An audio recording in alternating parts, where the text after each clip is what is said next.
had to make this transition. Tell us, how did you guys make the call? You know, what worked, what didn't? And like I was saying, I mean, I enjoyed our conversation where I think you guys had probably the best game plan of anybody I've talked to so far, but how'd you guys put it together?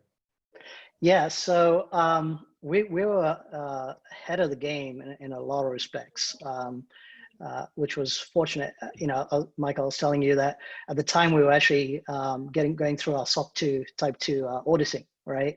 So we're probably one of the few agencies that is a SOC 2 Type 2, and I'm not going to explain what that is, but if anyone knows, they know how complicated and how rigorous that is.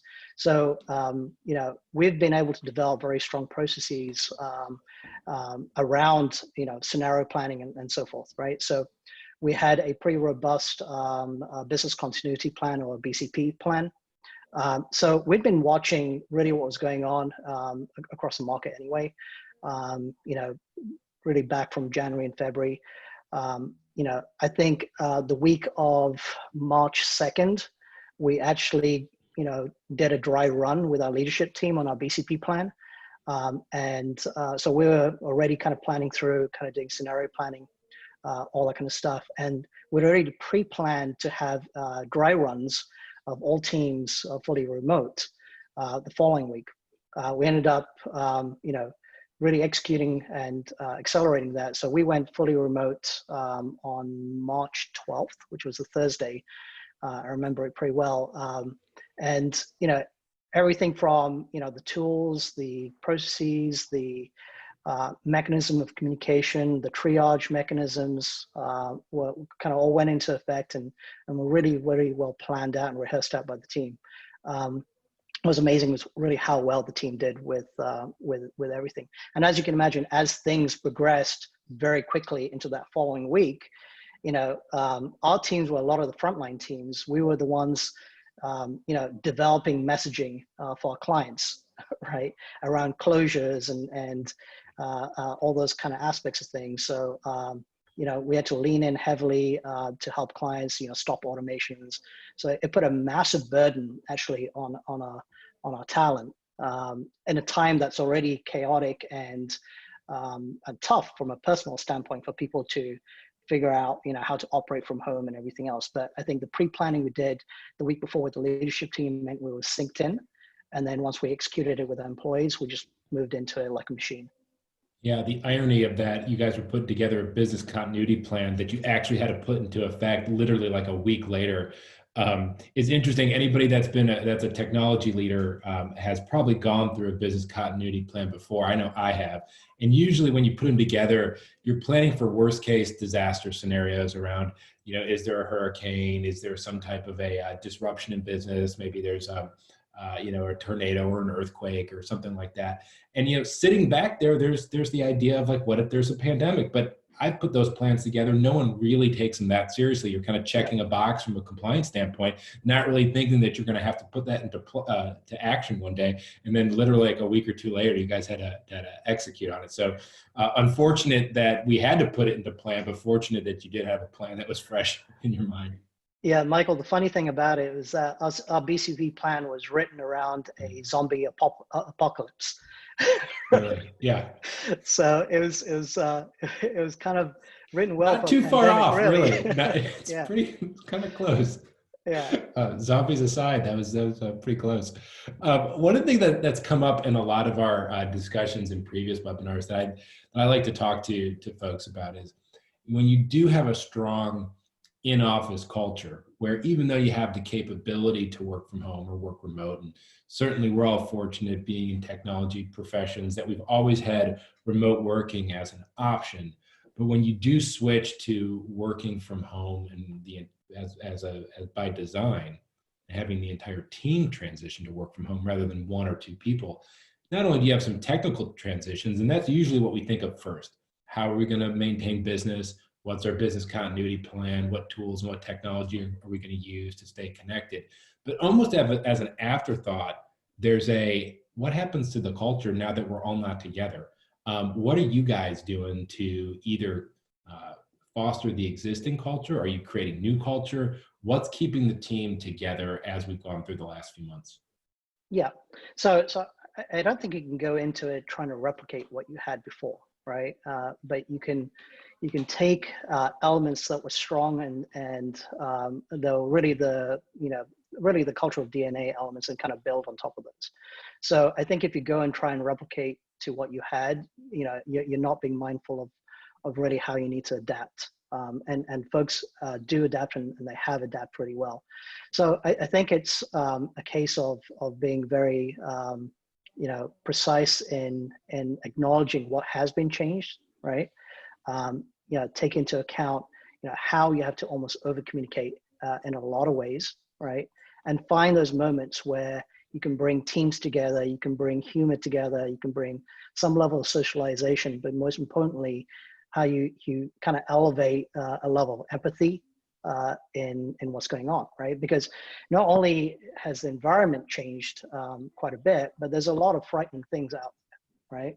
And people's minds can go into very dark places, right? So you have to keep teams motivated, you have to keep teams positive, and I think everything from humor to being mindful of starting a conversation, asking how someone is doing, asking about their day-to-day, empathizing, or even collaborating with them on like pain points of teaching kids at home, right? Which I know parents out there have absolutely like had a crash course into it and probably appreciate teachers even more and hate school technology even more.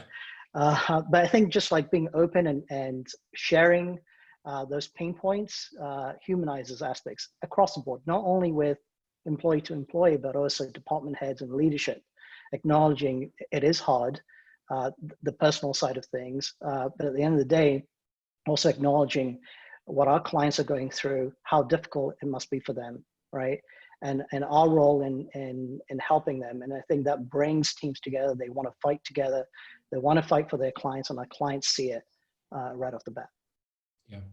Yeah, that term empathy comes up on so many of these conversations where, everybody has their own personal situation to manage through the pandemic, but by talking to folks and learning more about what they're going through at home, now that they have to move their work situation into the home, some of us do great with it. Some of us have a home office. Some of us have somebody to take care of kids or to teach kids. Some of us don't. Some of us live in different places. The transition has been different for everyone. And as business leaders, having empathy for what everybody's going through is really, it couldn't be more important right now, because again, we're fortunate that we do work in technology careers that even though they've been impacted, certainly other careers, other people, other family members have been impacted in a far greater extent, certainly negatively, than I know a lot of us that do have the advantage of being able to work from home, having a job that enables us to work remotely, and just really understanding that.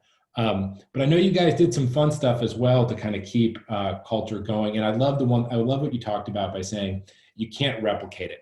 And I've heard people like, how do we replicate what we had before? But understanding that it's different than it was before, and we need to have a culture, we need to figure out how to take advantage of what we're doing in this new normal, which is probably going to be different. What are some of the things that you guys did? I know you sent me a pretty funny picture based on one of our conversations we had last week.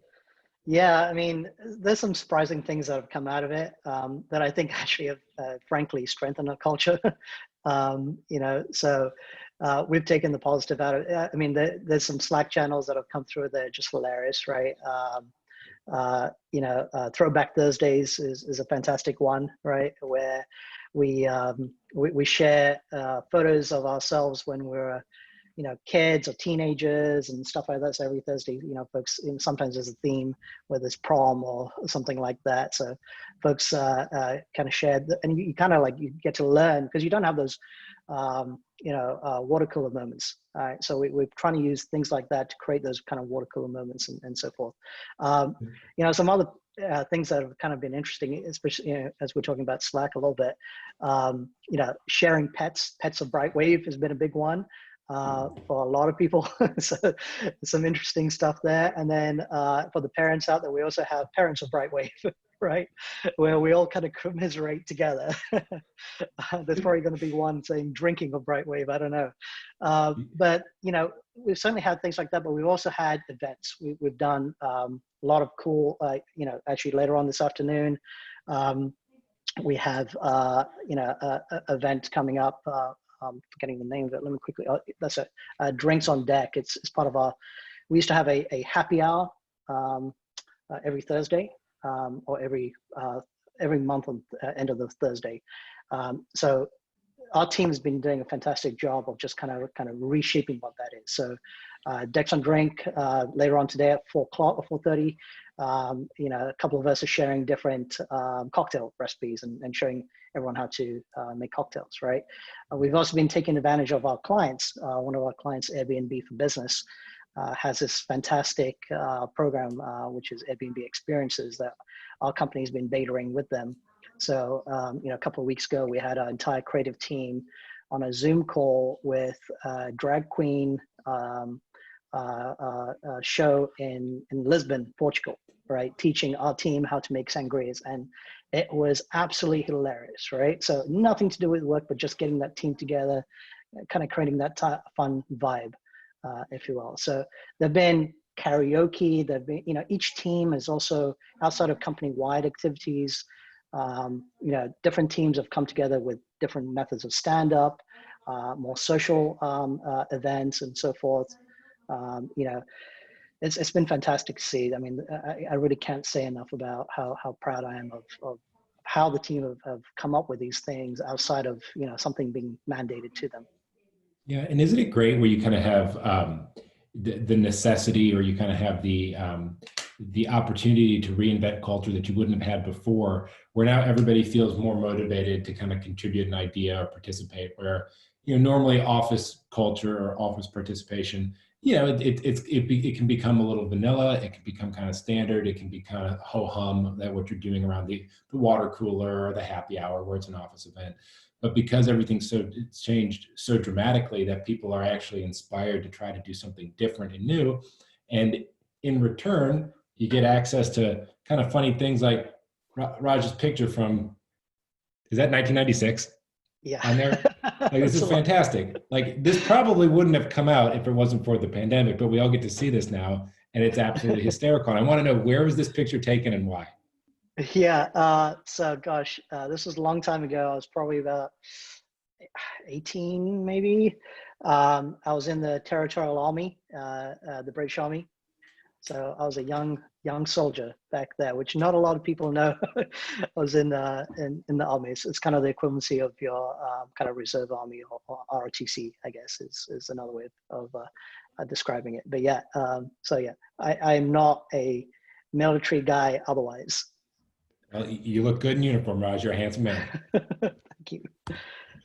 So a lot of this that we've talked to, folks about, and we feel this really strongly at Eletype too, is that, not to make light of a pandemic or a bad situation, but I think looking on the bright side of things actually implies that there's a dark side, and it accepts the fact that there is a dark side to what we're dealing with. But being able to look on the bright side of things is to say, is there one, what can other companies learn from what you guys are seeing as maybe things that you've learned that have made you better as a team, better as a company? You shared some examples about kind of Airbnb for Business, where, on one hand, you think it might be awful, but what they're actually doing is they're reinventing themselves in other ways, which is creating a fantastic upside or fantastic bright side for either your clients or your team. Yeah. So, I mean, I think that there's a lot of, bright sides you can find, right? So one, it's pretty amazing how companies have actually been able to pivot in a lot of ways. Like businesses that were extremely reliant on, physical commerce, if you will, have been able to quickly pivot their businesses. Everything from restaurants to retail and so forth, right? It's also highlighted quite a bit for a lot of businesses how behind they are in overall digital transformation, the overall use of technology and communication methods, that it's highlighted that and helped actually accelerate things. So, it's an advantage for BrightWave, obviously. We're kind of at the forefront of a lot of things. Folks have realized how, when they had to communicate to their customer base, the best and most effective method has been email. And so we've been fortunate enough to be in that service sector. But what's also been interesting is basically, our approach in helping clients see beyond it. right? It's one thing to basically say, oh, okay, everything's happening, I'm moving into triage mode. It's another thing to say strategically, how can we fight through it, and what is the next mechanism of how we operate this business, how we operate our marketing arenas and so forth, right? So you kind of have to rip everything apart, but then go heavy into strategy instead of just being reactional.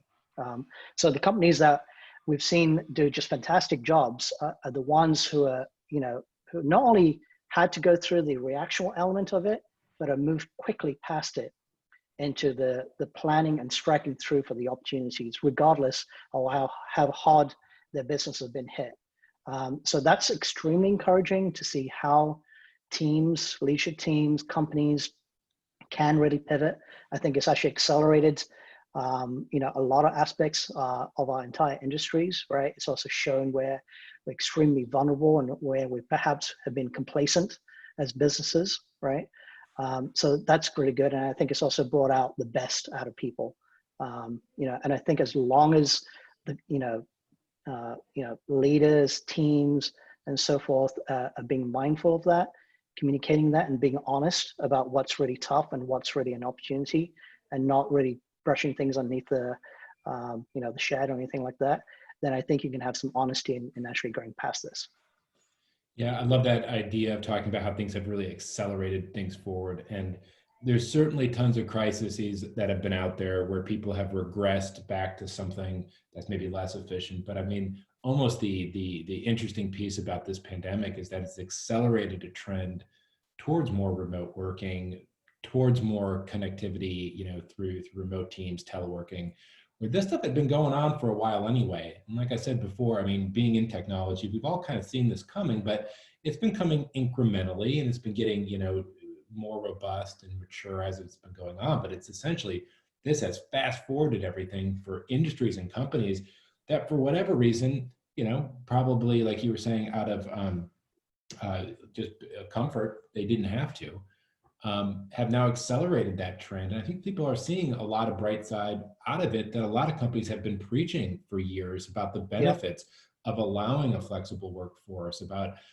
does this give my employees another benefit to be able to work from home? Does it give them more flexibility? Does it give them relief from maybe a commute? We're here in Atlanta. A lot of us have really, really awful commutes. And so does this provide some relief there? Does it provide some help or assistance to a spouse that's also working, that needs to be at home, that's watching kids or now homeschooling kids? So everybody kind of fast forwarding into that, everybody's kind of realizing, well, A, we can handle this, B, we can actually thrive and do better. And C, we're actually learning things about our employees that we didn't know in the past. And what Brooke was saying on one of our calls, on one of our webinars a couple of weeks ago, which I just love, I tell the story all the time, is she had this kind of epiphany that, believe it or not, some employees are more effective at times that are not necessarily 9 to 5. And when you can give them the ability to do that, guess what? Productivity actually goes up.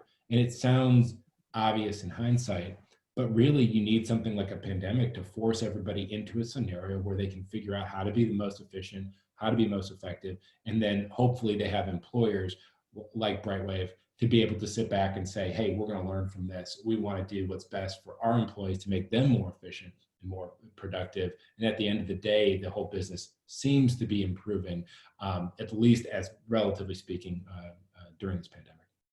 Yeah, I think you have to be very deliberate about it, right? As I said, like you don't try and just replicate it, kind of, move with the flow. But it's also very important to, you talked about this last week a little bit, it's important to recognize that, working from home is a different beast, right? Some people will easily adapt into it, and others will find it challenging, or may not feel comfortable saying that I'm having a hard time with this, right? Because, hey, what's bad about working from home, right?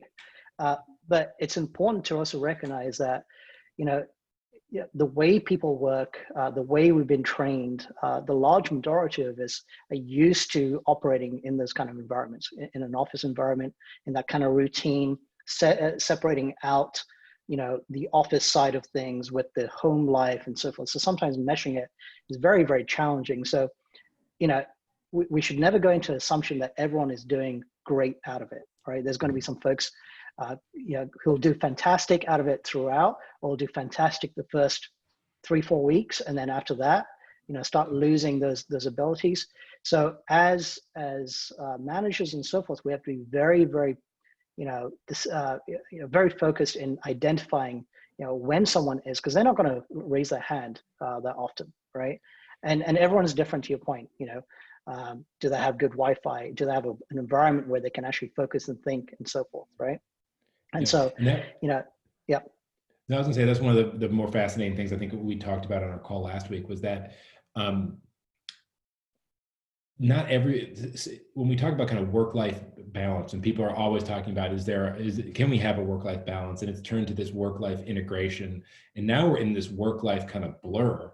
And for folks who like coming to the office, and I liked coming to the office, we're always like an in-office, first type company. All the companies I've worked to, I've always felt like, hey, my routine is to get up, get ready, you put on, your work mode, you come in, you do your work, and then you come home. And now that we're in this transition, whereas a lot of people are going, hey, this is great, thanks, I can stay at home, thanks for the flexibility. There are people that we need to listen to as well. Like you're saying, you're not going to know unless you ask. That some people are going, actually, I'm having a harder time being productive right now. And that's totally understandable, because this is a weird thing where most people at home, you might not have the office, the chair, the Wi-Fi, the privacy that you need in order to get work done. And frankly, you just may need a place to go where you can focus. I know I have that problem here as well. Yeah, we talked about even, our client Airbnb, actually, ironically, they're seeing uptick in on the business rental side of things, just renting an apartment just to get away and focus, right? So it's interesting, really. I was saying, we were talking about Airbnb, and I was thinking, gosh, they must be doing awful. Like, actually, no, there's this weird side effect where people have places, they have apartments and houses to rent where there's offices in them. And a lot of people are renting other people's places to get out of their place to go and work. And it's like that. Who would have thought? But it seems so obvious, again, in hindsight, that's obviously what people need to do right now. If your home is not set up to work, and most people's homes aren't. That's definitely, if you have a home office, you have good Wi-Fi, you have privacy, that's certainly a luxury that most people don't have. Yeah, absolutely. And we have to, really be aware of that. Again, our industry, very, very fortunate. A lot of other industries, not so fortunate. We're going to talk about Slack in a little bit. Obviously, that's kind of our main tool that we use. But beyond Slack, what have you guys used for collaboration or communication that's helping out? Are you using any new tools, or are you using existing tools maybe differently that's helping in any way? Yeah. Or is there any kind of tips or advice you'd like to share with everybody? Yeah, so we're using the existing set of tools. I think maybe one added repertoire has been using probably Zoom a lot more for larger meetings. It's been much more effective than Google Meets, right? So obviously, we have pretty much every tool under the sun, what's been interesting though is actually helping our employees define which ones they should be using for what scenario, right? And so early on, we created a lot of kind of one pages of which tools to use for what scenario. So if you're doing one-to-ones, you may want to actually use the video feature in Slack, right? It's pretty good, all that kind of good stuff, right? If you're doing a quick team meeting, presenting, that kind of stuff, maybe use Google Meets, right? If you're doing anything large scale, use Zoom is what we found. We found that Google Meets just cannot handle a large. We do a company-wide stand-up every Tuesday, right? So we have 85 plus people, and Zoom just kills everyone's computer. That's right. Google Meets kills everyone's computer. So we've had to kind of adapt and change. But we've used our intranet and kind of retrofitted our intranet really fast. Our ops teams just did a fantastic job, just kind of creating, kind of changing the intranet to become much more about, how you should be doing things, creating different triage checklists and things like that to kind of react fast requests, things like that. Helpful tips on just, how to work from home, all that kind of stuff. The other thing that's, I think I was mentioning this to you, is that, we were already transitioning into remote employees in early 2000. Ironically, and we've been growing so fast. BrightWave is such a fast growing unit. We've been growing 35% year on year. So, adding talent was already becoming a constraint in Atlanta. So we'd already started approaching adding remote talent. And so we started doing that in early 2000. But we also recognize as an organization, we want that great at having all those tools and mechanisms and communication methods that are inclusive of remote employees, right? So Q1 for us was actually a very big learning aspect. And we actually, we made some fantastic hires, on the West Coast, throughout on the East Coast. And we actually used the knowledge of those folks. I remember Bonnie and Miley and Lyle on the East Coast. We used them, they're experienced operators and work from home. We're like, show us all how to operate like that. This was even way before COVID. And the irony of it is that that's just a gold mine, right? They know how to schedule some time for yourself, how to make sure you're drinking water and moving around and all those little nuances that you'd have never really thought about. So we kind of exposed all that on our intranet, health and wellness tips, things like that, that has been extremely valuable in not only helping the team organize, but also effectively communicate. Yeah, isn't that interesting where normally if you have a few remote employees, they're the exception. And you're trying to train them on how they can better work with the company and what can you do for them. And here you're flipping that, where you're saying, now we're the exception. We don't understand really how to do this. What have you guys learned being remote, what works and what doesn't? And now you can actually learn and actually include them in such a different way that I don't think anybody would have thought of before this, where they're actually leaders now. They're new employees that were coming in, they're remote, and everybody internally can learn a lot because now the new normal kind of looks a lot like what they were doing. Yeah. And it's also a level of, it's not that, I'm sure there's individuals throughout the company that know how to do that, right? But collectively, how do you share that knowledge, right? And so that's been the interesting thing, and just highlighting specific folks, and not just, a leader or two, but folks on the ground who really operate like that, because it's very, every role operates differently. So hearing it from that perspective, really helps. And I think also recognizing that, your natural DNA and culture isn't set up 100% to embrace remote employee. We knew that going into our 2020 planning in 2019. So we recognize that as a leadership team, we recognize that as a company, and we knew we had to start addressing those things. Absolutely. Segueing into the last part of the webinar here, when we talk about Slack in general, I know you guys are on it all the time. We're on it, obviously. What we've noticed with tools like Slack and Microsoft Teams as well, these messaging platforms have really become these mission critical platforms. And when previously everybody worked from home when they needed to, they knew how to telework or remote when they needed a day to be at home or whatever, everybody understood that. But when the entire organization shifts to, we need to actually run the business permanently from this, or permanently, or at least for the foreseeable future, the transition happened really, really fast. It took a lot of folks off guard. You guys obviously were fortunate enough to, number one, have a business continuity plan together that you could act on. And then number two, have these remote employees that you could actually learn from. But what we've noticed talking to a lot of organizations is that when you implement these tools properly, they can really be game changing in how you operate as a business. But kind of the flip side of that is if you underutilize the tools or they're implemented improperly, it can kind of have a negative effect where we're trying to introduce new tools to get everybody to work more efficiently. But if they're not introduced properly, they can actually have the opposite effect. And certainly one of the things that we've seen talking to customers is that Slack has this interesting way of growing through an organization very organically, unlike a lot of enterprise software where somebody at a corporate level buys that piece of software, they make a big investment, and it becomes the company policy to then adopt whatever that technology is going to be, and everybody gets trained, and the policies and procedures kind of flow down to the large organization.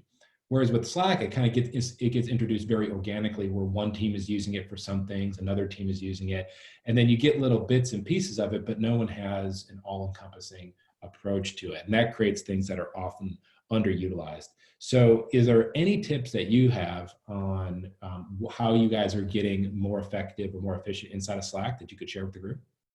Yeah, absolutely. So I do think you have to approach Slack just from a structured organization standpoint, and basically have, you know, whichever role in the company. For us, it's our operations team that kind of manage it and monitor it, right? So everything from creating structured Slack channels, right? So everything from team-based, so department channels, to social channels, to client-centric channels, right? So we define those.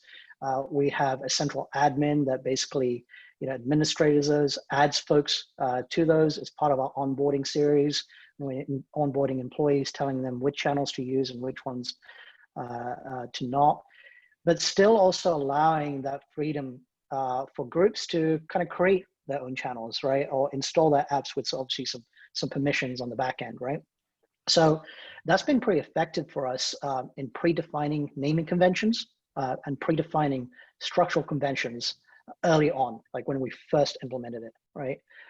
So now there's a standard. If we create a Slack channel for every client, right?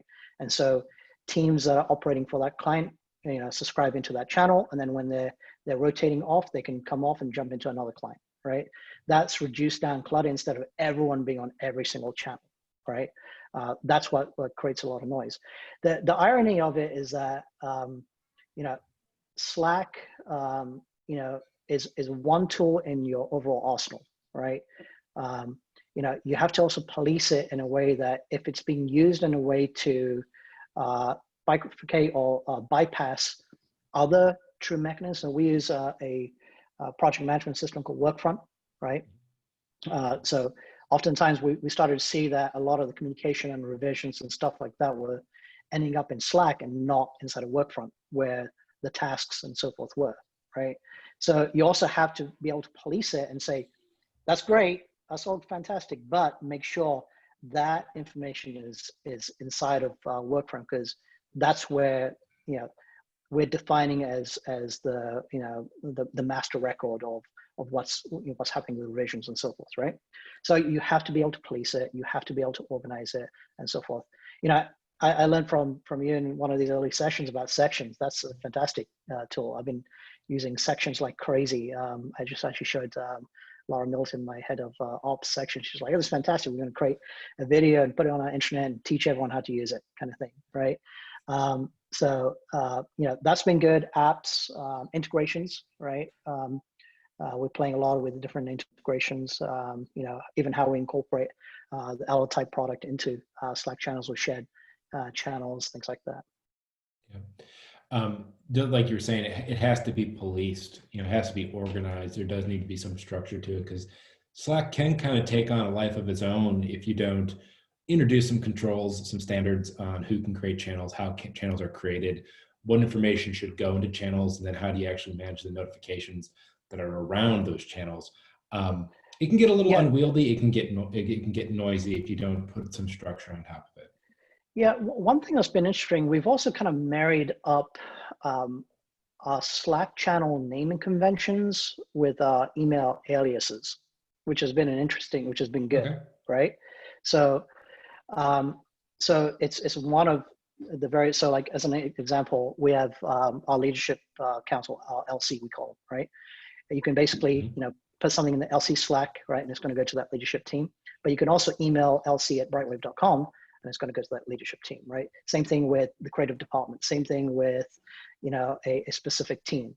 So, you know, you have the option of communicating via the same naming mechanisms with Slack as you do with email aliases and groups, right? In addition to that, kind of defining what's a public Slack channel, what's a private Slack channel has also been kind of critical, right? That way, you know, you're not just adding folks. People just can't find a channel just for the hell of it, because, you know, sometimes groups do want to talk about, hey, I want to talk about strategy. I don't, you know, we're too early on to expose the entire company around all the different things we're talking about. So defining what private means and what a public channel is and how they search for different things, and there's naming conventions, and even the nomenclatures, the words used, the lingo, we've kind of created definitions of the BrightWave lingo, right? Things like that. That helps create structure for everyone. That's what's great about that learning experience, is that the playbook's not really written on how to manage this type of stuff, because when Slack or other tools like it get introduced, there's not a playbook on how to handle what goes in a channel, how to create naming conventions for a channel, what discussions should we be having in Slack, which one should go in a public channel, which one should go in a private channel, when should we use email, when should we create a shared channel to incorporate communication with a client, or a partner. Like, no one knows how to do that. Everybody's learning this on the fly, and some things work and some things don't. Yep. And it takes people to experimenting and kind of adapting to learning how to work with this new environment. I remember a workshop I did with a local company around Slack and messaging platforms. We were talking about Slack and Microsoft Teams, actually. And somebody in the audience asked the question. They said, hey, can you tell me, when should I be using Slack? And my answer was, the question isn't when should you be using Slack? The question is, when shouldn't we be using email? And the answer is probably we should use email a little bit less and maybe use Slack a little bit more, but there are specific use cases for these, and we're learning which ones work and which ones don't. And one of the things I think you notice with both email and in Slack is that sometimes the best way to communicate is just to pick up the phone. And you can text, you can chat, and you just talk to somebody. The funny thing is that we were actually monitoring our usage of Slack when we went fully remote. We definitely saw peaks and so forth. So, our team were like, because we were trying to assess, really the level of volume of communication. And as you know, like, if you don't manage Slack effectively, the level of notification is almost unmanageable, right? It's too much noise. And so you have to be really effective in that. So we were seeing just massive throughput of messages going through our system. And so we had to be distinct with the team and say, hey, listen, pick up the phone, jump on a video, because you're just going to explain that so much easier, just face to face, right? It's just trust, just do it, right? Yeah. And so there's no substitute for physically talking to folks, right? And so you have to encourage that regardless of the tools that are available to you. Yeah, where on one side of the spectrum, email creates a lot of formality. Everybody thinks about, I'm going to take time and I'm going to compose an email. And then you have to, reply all, and it creates very long, overly formal email threads. On the other side of the spectrum, you have Slack, which can be a little bit more freewheeling. It can be a lot of conversations, a lot of messages. It can be a little bit noisy. And that's why I love that how Slack puts the phone call button like right there, where you can just say, this isn't getting it done, just click the phone call button. Everybody either hop on a video call or do a screen share where you can say, hey, it's easy if I just show this to you. I mean, that happens, so frequently that we just, hey, let's hop on a call real quick. And at least Slack gives you the ability to do that kind of right from within the platform. As we kind of get to the end of the webinar here, Worth, are there any questions from the audience for Raj? Yep, got a couple of questions here, Raj. This one we've been asking each week. What are you guys doing at BrightWave to help your employees sort of turn off at the end of the day, or make sure that they're not necessarily working 24 hours of the 24/7, they're able to turn off? Anything you guys are doing in particular? Well, I think first and foremost, have the conversation about it, right? Kind of acknowledge that it's something that can and will happen if you don't pay attention to it. So have the conversation really at the company level, at the department level, and the individual level. So we encourage our managers really on a one-to-one basis to remind folks about that, right? To encourage people to take a day off or two, right? Even if you don't have anywhere to go, because we associate vacations with going somewhere, right? So encouraging people to block off their calendars, right? And that's been effective for a lot of folks. There's no, it's funny, a lot of folks, have that routine of, 9 to 5, 9 to 6, whatever it is, right? But at the same time, this environment has meant that we have to be very flexible about that. So, if someone's got, they're taking care of their kids, right? It's near impossible for them to do any work, right? So, making sure that you communicate to the team, hey, listen, I can't work between 11 and 3. I need to focus on this stuff, but I'll be back online. And so teams can shift up schedules, right? And everyone should be accommodating like that. So that's definitely, kind of helped out quite a bit, but I think you have to talk about it first and foremost. If you kind of assume, then people do, it's hard to turn it off, right? So certainly blocking off your calendar is a mechanism that's worked really well for a lot of us.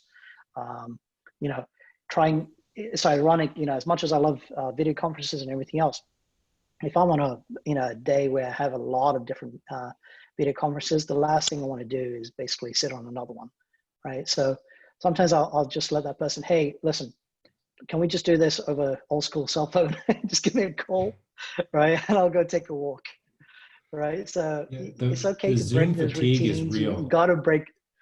It is. It's tough. I mean, it's also effective because it allows, you have to concentrate on that conversation, but I think you also have to break it up. Sometimes it's just too much. It is. Absolutely. And taking breaks. I love a couple of things that I heard that I really love is blocking off time in the calendar, just so that people can't book time. Yep. You can just wall it off for the times that are going to be, you need to devote to kids or going for a run or for exercise or whatever. And then you don't always need to do a video call. Go out and do a walking meeting. Get outside more, especially here in Atlanta where the weather is nice. Yep. You just have to do that because Zoom fatigue. I was talking to somebody a couple of weeks ago who said they had almost 8 hours per day of Zoom meetings, and I was like, shoot me now. I'd rather get back in the car and deal with my commute every day than dealing with that. Yeah. Is there any other questions over Raj? Yeah, in the same vein of not getting worn down on too many video conferences, are you guys doing a lot of external meetings via Zoom or other video conferencing, or is it kind of the old school over the phone or maybe just strictly via email? No. Certainly with our clients, we're using Google Meets quite a bit. Oftentimes it's also based on our client, what technology they have available to them, right? So we also have to be cognizant that, BrightWave is, our tools are very easy and we have a lot of good access and everything else, but a lot of large organizations have a lot of restrictions on what they can run on a lot of times very old school laptops and things like that. So we try to be as accommodating and change up whatever's going to suit our clients. So what's been an interesting aspect is basically pitching remotely, right? We're used to conveying credibilities, presentations, and so forth via video conference and everything else. But there's an art to pitching oftentimes in person. That's been a big learning curve. And, our team has done a great job in kind of retrofitting that aspect. So especially presenting ideas and presenting creative is very, very tough to do when you can't read the room. You can't, convey something, from just a personal standpoint. So those have, we've tried to make sure that we're doing things via video.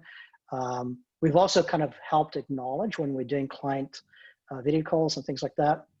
And I think our clients have also been very empathetic, and us too, because it's not only us who are working from home, it's them as well, right? So, a kid barging in, a dog jumping on someone's computer or whatever happens, and just kind of making humor of it and acknowledging it, I think has been very good for both our clients with us. So we're really functioning as a team and also with our employees outbound.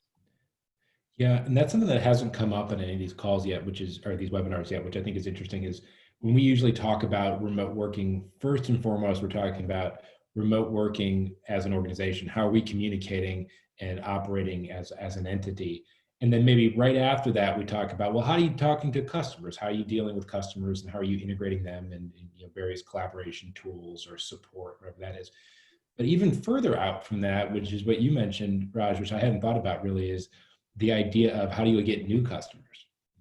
Yeah. And when you already have a customer, there's one way you talk to them. There's understanding, there's empathy already created because you've already had a relationship. But when you're trying to create a new relationship and you're trying to pitch somebody on your value, the idea of reading a room, you can't read it. I've never heard anybody say I can read the Zoom call, or have a good feel of how the Zoom meeting's going. Like, that's a skill that doesn't exist yet. And if somebody can develop it from a sales capacity, you can give me a call. I'd love to talk to you.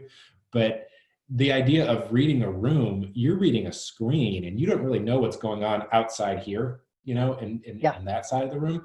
You don't know if you have folks' attention. You don't know how the message is resonating. It's very, very difficult. And I think that's a brand new skill that people are going to have to get good at quickly. Sounds like you guys are Absolutely. making a lot of progress on that. Yeah, I was going to say, just to add to that, I mean, the other aspect of things is that when we're doing those things, we're often doing it as a team, right? And so oftentimes you have cues from each other, and so outside of the technology constraint of ensuring that the video is working, your internet's working, the presentation is actually in full screen view, and the audio is decent, right? There's also the element of you can't see when you're doing a handoff between one person and the other, or riffing off of each other, right? That is. Yeah. And I'd say that the other aspect of things is, we've been actually hiring people through this, right? So onboarding people has been interesting and challenging, but also, not only a good testament to the team itself, but also just extremely brave of those folks to be changing careers during this, and jumping into an organization where, I mean, we've literally interviewed folks remotely and hired them where we've never done that before, and those folks are onboarding. And I've never seen the BrightWave office, never physically met folks. We just hired a senior level VP. That's the first time I've ever done anything like that, where literally onboarding a VP, and he's doing fantastic. But it's different for a lot of organizations. I think you just have to recognize it again and run with it.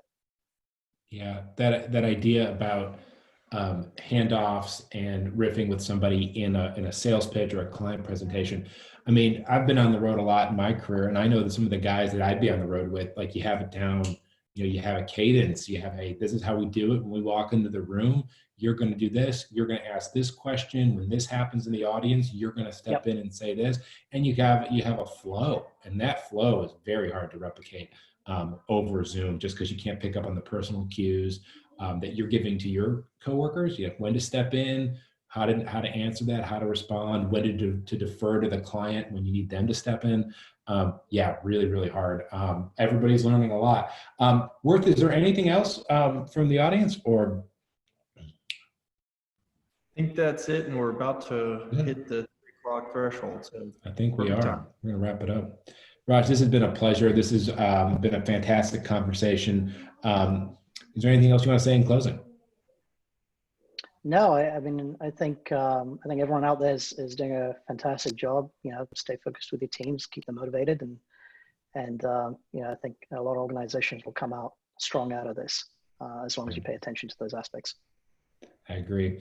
Lots of great advice, a lot of great lessons learned contained in this webinar. We'll have the transcript in the video posted here in the next couple of days. And until next week, Raj, thank you for participating. Everybody have a great day and a great weekend. Great. Thank you. Take care.